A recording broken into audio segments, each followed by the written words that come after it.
ఇప్పుడైతే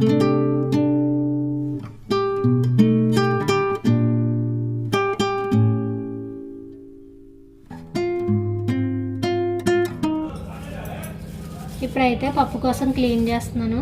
అలాగే ములమాకుతో ఇంకేమేమి రెసిపీస్ చేయొచ్చో నాకు కమెంట్ చేయండి. హలో అందరికీ, ములమాకు పప్పు ఎలా తయారు చేసుకోవాలి ఈ వీడియోలో చూపిస్తాను. ముందుగా ములమాకుని కాడలు లేకుండా తుంచుకొని నీట్గా వాష్ చేసుకోవాలి. ఒక 2-3 సార్లు అయినా సరే బాగా కడుక్కోవాలి. ఎందుకంటే ములమాకుకి ఎక్కువగా మందు కొడుతూ ఉంటారు, పురుగుల మందు. అందుకని ఒక 2-3 సార్లు అయినా బాగా కడుక్కోవాలి.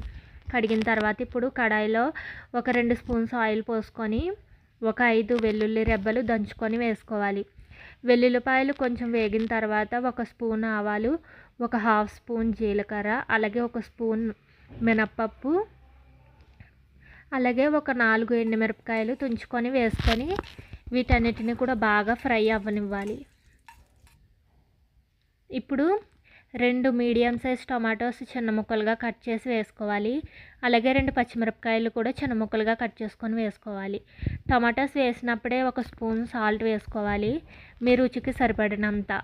అలాగే కొంచెం ఒక 1/2 టేబుల్ స్పూన్ పసుపు వేసుకొని టొమాటోస్ బాగా మగ్గనివ్వాలి.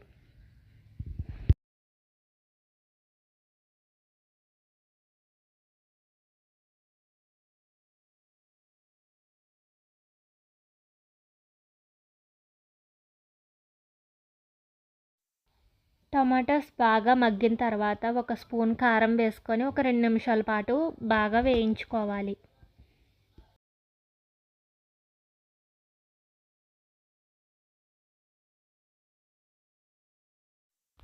ఇప్పుడు కడిగి పెట్టుకున్న మెంతికూరను వేసుకోవాలి.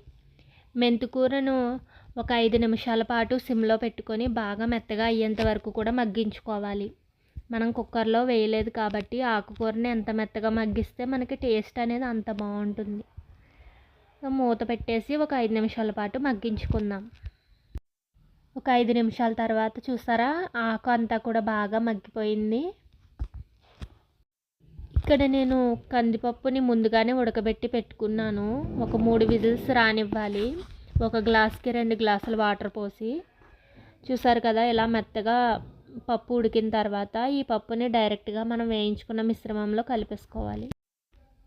పప్పుని మరీ ఎక్కువ ఉడికించేస్తే బాగా ముద్దగా అయిపోతుంది కాబట్టి 3 విజిల్స్ పెట్టుకుంటే సరిపోతుంది. ఇప్పుడు ఈ పప్పుని మిశ్రమంలో వేసుకొని బాగా మొత్తం అంతా కూడా బాగా కలిసేట్టుగా బాగా కలుపుకోవాలి.